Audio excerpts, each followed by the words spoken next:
రెండవ అధ్యాయము సాంఖ్య యోగము 25వ శ్లోకము. అవ్యక్తోయమచింత్యోయమవికార్యోయముచ్యతే తస్మాదేవౌ విదిత్వైనన్నానుశోచితుమర్హసి. తాత్పర్యము: ఈ ఆత్మ అవ్యక్తమైనది, ఇంద్రియ గోచరము కానిది, అచింత్యము, మనస్సునకు అందనిది, వికారములు లేనిది. దీనిని గూర్చి ఎట్లు తెలుసుకొనుము. కనుక ఓ అర్జున, నీవు దీనికై శోకింపదగదు. వివరణ: ఈ ఆత్మ అవ్యక్తమైనది అనగా మనకు ఒక రూపంలో కనిపించాలనుకుంటే అది సాధ్యపడదు. మన ఇంట్లో ఉన్న బల్బులో విద్యుత్ ప్రవేశించినప్పుడు ప్రకాశ రూపంలో విద్యుత్తు వ్యక్తమవుతుంది.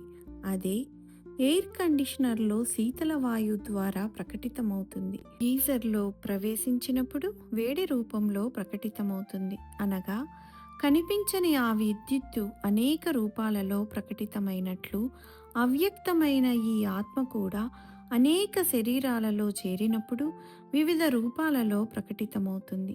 ఈ ఆత్మ అచింతనీయమైనది. మనము పరమాత్ముడిని శ్రీకృష్ణ రూపంలోనూ, శ్రీరామ రూపంలోనూ లేదా జగదంబ రూపంలోనూ చూస్తూ, ఊహిస్తూ అనగా చింతన చేస్తూ ఉంటాము.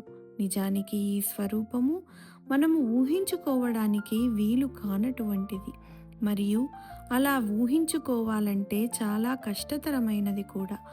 ఆత్మ అవికారి అయినది. మనము పాలలో చిన్న పెరుగు చుక్క వేసినప్పుడు పాలలో వికారతత్వము చేరిపోతుంది. ఆత్మ అవికారమైనది అనగా మార్పు లేనిది.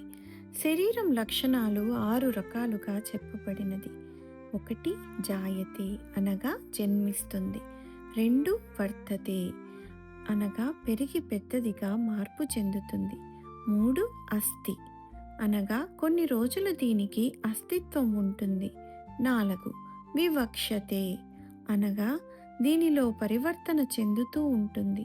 5 విపరీతేని దీనికి వికారాలు కలుగుతూ ఉంటాయి, వ్యాధులు వచ్చిపోతూ ఉంటాయి.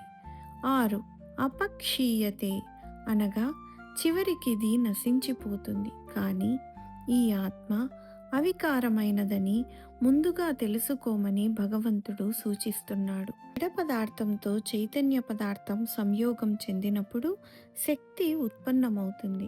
ఇక్కడ మొదటిది పదార్థం, అందున జడ పదార్థం.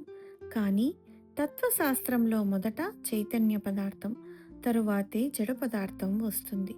మొట్టమొదట బాలుడు జన్మించే ముందు సూక్ష్మ పదార్థం నుండి సృష్టించబడి అనేక కణ విభజనల తర్వాత జడ పదార్థము నిర్మితమవుతుంది. అయినా కూడా భగవంతుడికి అర్జునుడి ముఖంలో ఒక సందేహము కనిపించి ఉంటుంది. ఆ సందేహము ప్రకారము కూడా శోకించుట తగదు అని చెబుతున్నారు.